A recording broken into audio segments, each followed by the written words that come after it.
ఆడుకున్నారు అనేది నాకు అదే ఒక్కటే ఒక ఫ్రస్ట్రేషన్ నాకు. సో ఇవన్నీ కూడా మీకు కొత్తగా చెప్పాల్సిన ఏం లేదు. మీడియా మిత్రులకి అలాగే విజయవాడ ప్రజలకి కూడా ఇవన్నీ కూడా మంచిగానే తెలుసు. కానీ ఒకటే చెప్తున్నానండి, ఎవరిని కూడా మేము తప్పు పట్టట్లేదు. కానీ మేము సెల్ఫ్ రెస్పెక్ట్ మాకు చాలా ఇంపార్టెంట్. గౌరవం లేని చోట మేము పని చేయలేము. ఎందుకంటే కేశినేని నాని గారు వ్యక్తిత్వం ఏంటనేది మీకు తెలుసు.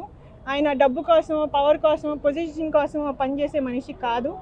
ఆయన పనిచేసేది విజయవాడ ప్రజల కోసం, గౌరవం కోసం. ఆ గౌరవమే లేనప్పుడు మేము ఆ చోట ఉండలేము. అందుకని నిర్ణయం తీసుకోవాల్సి వస్తుంది.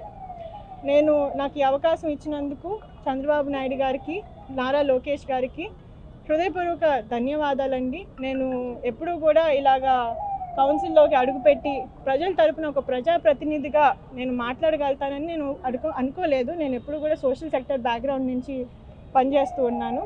కానీ ఈ అవకాశం ఇచ్చి నన్ను విజయవాడ ప్రజలకి నా కొంచెం సేవ ఏదో ఒకటి నన్ను చేసుకొని ఇచ్చారు కాబట్టి నేను ధన్యవాదాలు నా తరపు నుంచి. అలాగే నా విజయవాడ ప్రజలకి, 11వ డివిజన్ ప్రజలకి అందరికీ కూడా నా కృతజ్ఞతలు. మీరందరూ కూడా నన్ను ఒక కూతురులాగా చూశారు, ఒక చెల్లిలాగా చూశారు. దానికి నేను ఎప్పుడూ కూడా రుణపడి ఉంటాను. కేశినేని భవన్ ద్వారా నేను అందరికీ ఎప్పుడూ కూడా అందుబాటులో ఉంటానని తెలియజేస్తున్నాను.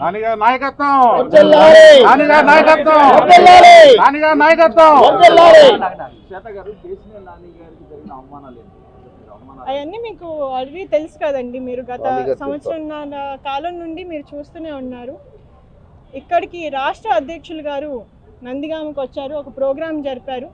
దానికి నాని గారిని పిలవలేదు. ఒక సిట్టింగ్ ఎంపీగా, ప్రజాబలం ఉన్న ఎంపీగా, రెండోసారి యాంటీ వేవ్లో కూడా గెలిచిన ఎంపీగా ఆయనకి ఇవ్వాల్సిన రెస్పెక్ట్ ఏంటనేది ఒకసారి మీరు ఆలోచించండి. అలాంటిది పార్టీ కార్యక్రమాలు, ఒక అధ్యక్షుడు వచ్చినా కానీ ఇక్కడికి పార్టీ కార్యక్రమాల గురించి ఆయన ఇన్ఫర్మేషన్ లేకుండా ఆయన్ని దూరం పెడుతూ మళ్ళీ మీడియాలో ఆయన మీద బురద జల్లడం అనేది ఇది మేము గత సంవత్సరంన్నర కాలం నుంచి చూసిందే. మేము కానీ మౌనంగా ఉన్నాం. ఎందుకంటే మేము ఇప్పుడు మాట్లాడితే పార్టీకి ఇబ్బంది అవుతుంది అని చెప్పి మా చేతులు కట్టేశారు కేశినేని నాని గారు. కానీ ఈరోజు అధిష్టానమే మమ్మల్ని వద్దనుకుంటున్నారు, చంద్రబాబు నాయుడు గారే మమ్మల్ని వద్దనుకుంటున్నారు. కాబట్టి ఇంకా కంటిన్యూ అయ్యి ఏంటి ఉపయోగం అనేది మాకు కూడా అనిపిస్తుంది. అంటే ఇప్పుడు మేము వచ్చింది కూడా రాజకీయాల్లోకి మీకు తెలుసు. నానిగారి మీ ట్రాక్ రికార్డ్ ఏంటో కూడా మీకు తెలుసు. ఇక్కడ నుంచి కనపడుతుంది కనకదుర్గ ఫ్లైఓవర్ కానీ, బెంజ్ సర్కిల్ ఫ్లైఓవర్ కానీ, అలాగే రూరల్ ఏరియాస్లో టాటా ట్రస్ట్ ద్వారా ఆయన చేసిన సేవలు కానీ. ఇదివరకు తిరువూరు నుంచి ఇక్కడ విజయవాడకి రావడానికి 3 గంటలు పట్టేది. ఇప్పుడు ఎంత సమయం పడుతుంది మీకు అందరికీ కూడా తెలుసు. నేను ఇవన్నీ కొత్తగా చెప్పక్కర్లేదు. He is a proven leader. అలాంటి వాళ్ళని డిస్టర్బ్ చేసి అవమానపరిచి అయినా కానీ కంటిన్యూ అవ్వాలి పార్టీలో అంటే ఇట్స్ వెరీ అన్రీజనబుల్ అండి. ఆయనకు కూడా సెల్ఫ్ రెస్పెక్ట్ ఉంటుంది. అది లూజ్ చేసుకుని ఆయన పని చేయాలి అంటే చాలా కష్టం. అండ్ ఇంకోటి ఏంటంటే కొత్త వాళ్ళని తీసుకురావాలి, ఆస్పిరెంట్స్ని తీసుకురావాలి అనుకోవడం పర్వాలేదు, ఇట్స్ నైస్ థింగ్. కానీ చుట్టుపక్కల 4 ఎంపీ కాన్స్టిట్యున్సీల్లో మనకి తెలుగుదేశం పార్టీ క్యాండిడేట్ లేరు. రాజమండ్రిలో క్యాండిడేట్ లేరు, ఏలూరులో క్యాండిడేట్ లేదు, గుంటూరులో గల్లా జయదేవ్ గారు కంటెస్ట్ చేయట్లేదు, నరసరావుపేటలో క్యాండిడేట్ లేరు. మరి ఇవన్నీ కూడా వదిలేసి విజయవాడను ఒక్క కాన్స్టిట్యున్సీని ఎందుకు డిస్టర్బ్ చేద్దాం అనే ఒక ఆలోచన పెట్టుకున్నారు. ఇది మీరు ఎవరైతే ఈ డిసిజన్ తీసుకున్నారో వాళ్ళని అడగాలి. ఇది అండి ఇప్పుడు మీకు ఒకటి క్లియర్గా చెప్తున్నాను. కేశినేని నాని గారి ఇదేంటంటే ఆయన ఎప్పటి నుంచో కూడా నాకు ఇది ఓన్లీ సర్వీస్ కోసం, అలాగే నేను ప్రజల కోసం నేను విజయవాడ ఇక్కడ ఆటోనగర్లో పెరిగాను కాబట్టి నేను నా ప్రజల కోసం ఏదో ఒకటి చేసుకోవాలి అనే ఒక ఆలోచనతో ఆయన పాలిటిక్స్లోకి వచ్చారు. అది అందరికీ మీకు తెలిసిన విషయమే. కానీ అదే ఇప్పుడు అధినేత మమ్మల్ని పిలిచి ఎదురు బొదురు కూర్చుని నాని నీ సర్వీసెస్కి థ్యాంక్ యూ, కానీ నేను ఈసారి మీకు టికెట్ ఇవ్వలేకపోతున్నాను, కానీ మీరు నన్ను సపోర్ట్ చేయాలి అని ఒక్క మాట మమ్మల్ని పిలిచి చెప్పుంటే మేము సైలెంట్గా అదే చేసేవాళ్ళం. మేము వెనక నుండి పార్టీని సపోర్ట్ చేసేవాళ్ళం. కానీ అనవసరంగా గత సంవత్సరంన్నర కాలం నుండి మమ్మల్ని ఎంతో ఇబ్బంది పెట్టారు, ఎన్నో అవమానాలకి గురి చేశారు మమ్మల్ని. సో ఇవన్నీ కూడా మేము సైలెంట్గానే భరిస్తున్నాం. ఎందుకంటే మాకు ఒక అపోహ ఏంటంటే ఇక్కడ లోకల్గా కొంతమంది పార్టీని నష్టపరచడానికి ఇవన్నీ చేస్తున్నారు, అధిష్టానంకి ఇవన్నీ తెలీదు అనే ఒక అపోహలో ఉన్నాం మేము మొన్నదాకా. కానీ ఏ రోజైతే తిరువూరులో జరుగుతున్న పార్టీ కార్యక్రమంలో కేశినేని నాని గారు ఎందుకు జోక్యం చేసుకుంటున్నారు అని అడిగిన రోజే అది ఒక పెద్ద అవమానంగా భావించాము మేము. ఎందుకంటే మా కాన్స్టిట్యున్సీలో ఇది మా కాన్స్టిట్యున్సీ, ఇది మా ఊరు, మా ప్రజలు ఇల్లు. వాళ్ళ కోసం మేము ఎంత దూరం అయినా వెళ్తాం, ఏదైనా చేస్తాం. అలాంటి ఒక ఊరిలో మమ్మల్ని ఎందుకు వచ్చారు, ఎందుకు చేస్తున్నారు అని అడిగే హక్కు ఎవరికి ఉందండి? How can you tell us to stay away from party programs? మేము ఒక leader, he is a party leader, he is a second time MP, ప్రజాబలం అనే ఎంపీ. ఆయన్ని పార్టీ కార్యక్రమాల నుంచి దూరంగా ఎందుకు ఉండమన్నారు? పార్టీ ఇక్కడ కార్యక్రమాలు చేస్తే ఒక రాష్ట్ర అధ్యక్షుడు ఇక్కడికి వస్తే ఆయన ఎందుకు పిలవలేదు? ఆయనకి ఎందుకు ఇన్ఫర్మేషన్ లేదు? ఇవన్నీ కూడా ఆన్సర్ చేయాలి. మీకు తెలుసండి, అది నేను స్వయంగా చెప్పక్కర్లేదు, విజయవాడ ప్రజలందరికీ కూడా తెలుసు. ఇక్కడ నాతో పాటు కంటెస్ట్ చేసిన క్యాండిడేట్స్ అందరూ కూడా ఉన్నారు. వాళ్ళు ఎంత నష్టపోయారో వాళ్ళందరికీ తెలుసు. నిజంగా ఆస్తులు అమ్ముకుని మరీ పార్టీ కోసం నిలబడ్డారు వీళ్ళందరూ కూడా. ఒక్కళ్ళు కూడా సపోర్ట్ చేయలేదు వాళ్ళని. ఒక్క ఇన్ఛార్జ్ సపోర్ట్ చేశారో అడగండి వీళ్ళు. కేశినేని నాని గారు ఒక్కళ్ళే మొత్తం ఎలక్షన్ అంతా ఫండ్ చేసి వీళ్ళందరికీ కూడా హెల్ప్ చేసి సపోర్ట్ చేసి వాళ్ళతో క్యాంపెయిన్ చేసి ఒక్కొక్క మెట్టు కొండ ప్రాంతంలో ఎక్కారు ఆయన. ఒక్కళ్ళు చేశారా ఇన్ఛార్జెస్? అలాగే చెప్పండి నాకు. మీతో పాటు వారు కూడా కలిసి వచ్చే అవకాశం ఉంది, ఎవరైనా వస్తున్నారా మీతో పాటు? మాతో పాటు లైక్ ఐ సెడ్ మా వెనకాల వేలాది మంది కార్యకర్తలు నాయకులు ఉన్నారండి. మేము ఎవరిని కూడా ఫోర్స్ చేయం, ఎందుకంటే మా మీద అభిమానం ఉన్న వాళ్ళు మాతో జర్నీ చేయాలనుకుంటారు. కానీ ఇప్పుడు మాతో బయటికి రావడం అనేది చాలామందికి ఇప్పుడు వాళ్ళ ఫ్యూచర్ కూడా వాళ్ళు ఆలోచించుకోవాలి. సో మేము ఎవరిని కూడా మాతో రమ్మనం. కానీ కేశినేని నాని గారి మీద అభిమానంతో ఎవరైనా కానీ మాతో జర్నీ చేయాలనుకుంటే తప్పకుండా వాళ్ళకి న్యాయం జరిగేలాగే మేము డెసిషన్ తీసుకుంటామని తెలియజేస్తాం. బాబాయ్ గారికి మీ నాన్నగారికి ఉన్న వ్యవహారాన్ని మీరు ఎలా చూస్తారు?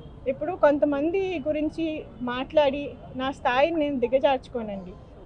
కొంతమందికి మారల్స్ ఏమీ ఉండవు. నేను చిన్నప్పుడే ఎప్పుడో అతను మా ఫ్యామిలీ మెంబర్ కాదు అని నేను భావించాను. అలాంటి వ్యక్తుల గురించి నేను మాట్లాడి టైం వేస్ట్ చేసుకొని నా స్థాయిని నేను దిగజార్చుకోను. అది పార్టీని అడగాలండి, నన్ను కాదు, పార్టీని అడగాలి. తిరువురు సభలో కూడా కేశినేని నాని గారు సీట్ రిజర్వ్ చేశారు, ప్రతి ప్లేస్ లో కూడా కేశినేని నాని గారు ఫోటో వేశారు. ఎలా చూస్తారు దాన్ని? అంటే ఇప్పుడు గత సంవత్సరంన్నర కాలం నుండి లేని ప్రోటోకాల్, గత సంవత్సరంన్నర కాలం నుండి ఇవ్వని రెస్పెక్ట్, గత సంవత్సరంన్నర కాలం నుండి ప్రోగ్రాంలకు పిలవకుండా ఫోటోలు తీసేసి అన్ని రకాలుగా ఇబ్బంది పెట్టి సడన్గా ఇప్పుడు ఒక ఇష్యూ వచ్చిన తర్వాత ఒక కుర్చీ వేసి దాన్ని జూమ్ చేసి చూపిస్తే అంటే ఏంటండి అర్థం? ఒకసారి ఆలోచించుకోవాలి అందరూ కూడా.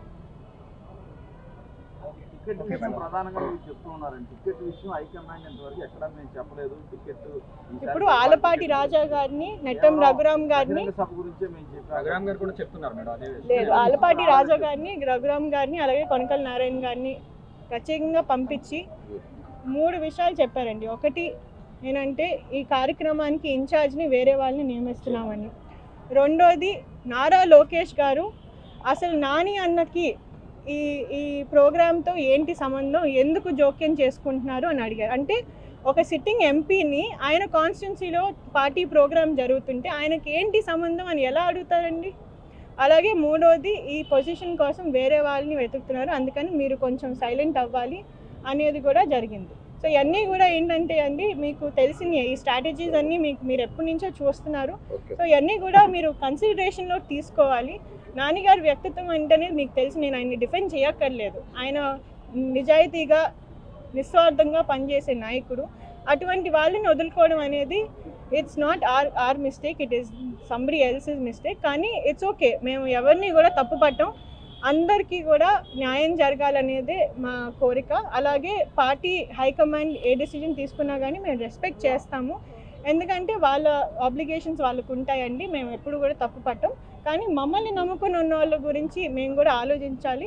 వాళ్ళ కోసం ఒక స్టెప్ అనేది మేము వాళ్ళనే చర్చించుకుని తీసుకుంటాం.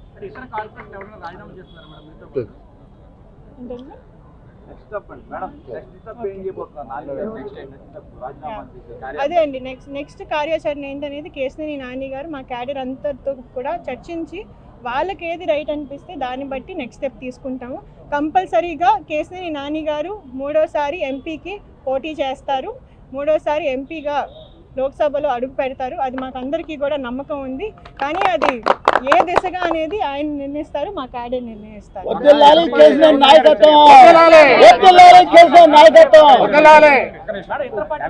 రవీంద్ర కుమార్ గారు వచ్చారు కదా, అధిష్టానం తరపున మాట్లాడారు చాలాసేపు. ఏం మాట్లాడారు అంటే అది ఆయన యాక్చువల్గా కనకమల్లి రవీంద్ర గారికి మాకు ఎంతో ఆత్మీయ సంబంధం ఉందండి.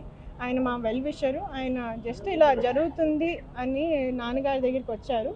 ఏంటంటే జస్ట్ ఒక వెల్ విషర్గా ఏం జరుగుతుంది ఏంటి అనేది డిస్కస్ చేసుకోవడానికి వచ్చారే కానీ ప్లస్ ఏంటంటే ఆయన obviously he is a very respected Rajya Sabha member, he is a very fair person. ఆయన ఏంటంటే పార్టీ తరపున వచ్చింది కాదు అది, ఆయన జస్ట్ ఒక ఫ్రెండ్ లాగా కేశినేని నాని గారి దగ్గరికి వచ్చారు. అండ్ మేమందరం కూడా కూర్చుని కొంతసేపు మాట్లాడుకున్నాము. అలాగే ఈరోజు పొద్దున్న గద్దె రామ్మోహన్ గారిని నేను కలిశాను. ఆయన నాకు చిన్నప్పటి నుంచి కూడా మా అంకుల్ లాగా, ఎందుకంటే చిన్నప్పటి నుంచి వాళ్ళ ఇంట్లో నేను పెరిగాను, నేను వాళ్ళ ఇంట్లో ఆడుకునేదాన్ని నేను. సో ఆయన నేను ఫస్ట్ పాలిటిక్స్లోకి వచ్చినప్పటి నుండి నన్ను మంచిగా సపోర్ట్ చేస్తున్నారు, మంచిగా ముందుకు తీసుకెళ్తూ ఉన్నారు. మా ఎమ్మెల్యేగా నేను ఆయనతో చాలా క్లోజ్గా కార్పొరేటర్గా నేను పనిచేశాను. అందుకని ఈరోజు పొద్దున్న ఆయనకు కూడా వెళ్ళి నా నిర్ణయాన్ని నేను వ్యక్తం చేశాను. ఆ తర్వాతే ఇక్కడికి వచ్చి రాజీనామా చేశాను. ఇతర పార్టీలోకి రావాలని